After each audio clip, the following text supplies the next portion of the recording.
Nabinagar TV, সত্য প্রকাশে আপোষহীন। টানা বর্ষণে কালভার্ট ধস, ক্ষতিগ্রস্তদের পাশে দাঁড়ালেন এমপি আব্দুল মান্নান। আপনারা আমাকে ভোট দিয়ে নির্বাচিত করেছেন, আপনাদের সমস্যার সমাধান করাই এখন আমার দায়িত্ব। জনগণের দুর্ভোগ আমি সহ্য করব না। দ্রুত ব্রিজ নির্মাণের ব্যবস্থা নেওয়া হবে। টানা কয়েকদিনের ভারী বর্ষণে ব্রাহ্মণবাড়িয়ার নবীনগর উপজেলার শ্যামগ্রাম সলিমগঞ্জ সড়কের বগাহানি এলাকায় একটি গুরুত্বপূর্ণ কালভার্ট ধসে পড়ার পর ক্ষতিগ্রস্ত মানুষের পাশে দাঁড়িয়ে এমন আশ্বাস দিয়েছেন ব্রাহ্মণবাড়িয়া ৫ নবীনগর আসনের সংসদ সদস্য অ্যাডভোকেট আব্দুল মান্নান। শুক্রবার সকালে খবর পেয়ে ঘটনাস্থলে ছুটে যান এমপি আব্দুল মান্নান। সেখানে গিয়ে তিনি ক্ষতিগ্রস্ত সড়ক ও ভেঙে যাওয়া কালভার্ট সরেজমিনে পরিদর্শন করেন। এই সময় স্থানীয়দের সঙ্গে কথা বলে তাদের দুর্ভোগের কথা শোনেন এবং তাৎক্ষণিকভাবে কালভার্ট নির্মাণে সংশ্লিষ্ট কর্মকর্তাদের দ্রুত প্রয়োজনীয় ব্যবস্থা গ্রহণের নির্দেশ দেন। স্থানীয়রা জানান, শ্যামগ্রাম সলিমগঞ্জ সড়কটি এলাকার মানুষের জন্য অত্যন্ত গুরুত্বপূর্ণ যোগাযোগ মাধ্যম। প্রতিদিন এই সড়ক ব্যবহার করে স্কুল কলেজগামী শিক্ষার্থী, চাকরিজীবী, ব্যবসায়ী সহ হাজারো মানুষ যাতায়াত করেন। কয়েকদিনের টানা বৃষ্টিতে পানি বৃদ্ধি পেয়ে এক পর্যায়ে বগাহানি এলাকার কালভার্টটি ধসে পড়ে। ফলে সড়ক যোগাযোগ সম্পূর্ণ বিচ্ছিন্ন হয়ে যায়, এমনকি মোটরসাইকেল চলাচলও বন্ধ হয়ে পড়ে। চরম দুর্ভোগে পড়েন আশেপাশের কয়েক গ্রামের বাসিন্দারা। এ সময় এলাকাবাসী এমপি মান্নানকে জানান, পূর্বে ওই স্থানে একটি ব্রিজ ছিল, পরে সড়ক সংস্কারের সময় ব্রিজটি ভেঙে সেখানে কালভার্ট নির্মাণ করা হয়, কিন্তু অতিরিক্ত পানির চাপ সহ্য করতে না পেরে সেটি ধসে পড়ে।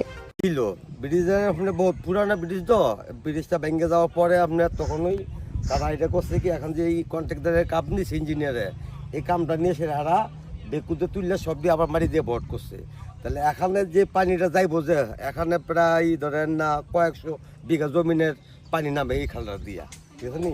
এই ব্রিজটা তার অনেক যে পিমা দিছে, এই পিমা দিয়ে তো পানি নামে ক্লিয়ার করতে পারতেছে না। আমাদের গ্রামে এখানে ব্রিজ ছিল, তো ব্রিজটা বহুত পুরানা ছিল, ব্রিজটা ভাঙ্গা গেছে। ভাঙ্গা যাওয়ার পরে যে কন্ট্রাক্টর লোকমান ওই সব মালগুলো উঠায় নিছে, নিয়ে বালু দিছে, বালু দিয়ে চিকন একটা পাইপ দিছে, পিমা দিছে। এই পিমা দিয়ে এই পানি হাফ ডাউন করতে পারতেছে না, যার কারণে বৃষ্টি হয়েছে। বৃষ্টি আসার পরে পুরো রাস্তাটাই ভেঙে চলে গেছে। ব্রিজ আগে ছিল, এখন ভেঙে গেছে, এখন মানুষ চলাচল করতে পারে না। এখন এমপি সাহেব আসছে, এখন দ্রুত এখন গাড়ি ঘোড়া চলার জন্য ব্যবস্থা করা হবে। গাড়ি চলার জন্য ডাইভারশন করা দরকার, অথবা এটা তো মেইন রোড, এটা দ্রুত ব্যবস্থা করতে কথা বুঝছেন।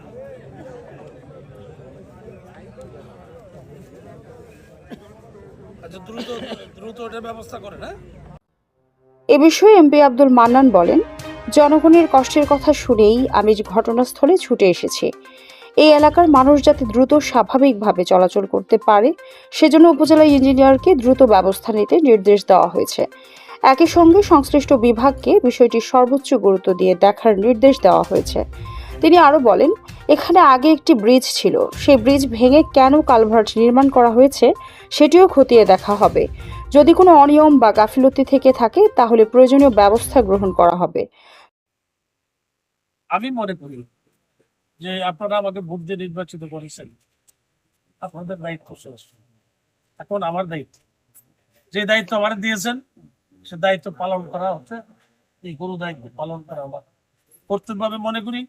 সেই জন্যই আমি চেষ্টা করি যে আমাদের নবীনগরের আপামর জনসাধারণের যাতে কোনো সমস্যা না হয়, তাদের যত অসুবিধা আছে তাদের সুবিধা অসুবিধার সেগুলি দেখভাল করা দরকার। সেজন্য আমি সচেষ্ট থাকি যে আমার জনগণের যাতে কোনো অসুবিধা না হয়। ব্রিজটা ভাঙার কারণে এই এলাকার মানুষের যোগাযোগ ব্যবস্থা বিচ্ছিন্ন হয়ে গেছে। নবীনগর থেকে সলিমগঞ্জ হয়ে ঢাকা যায় রোডে মানুষ, কিন্তু এটা এই জায়গাটা ভেঙে যাওয়ার কারণে যোগাযোগ ব্যবস্থা বন্ধ হয়ে গেছে। দ্রুত ব্যবস্থা নেওয়ার জন্য নির্দেশ দিয়েছি।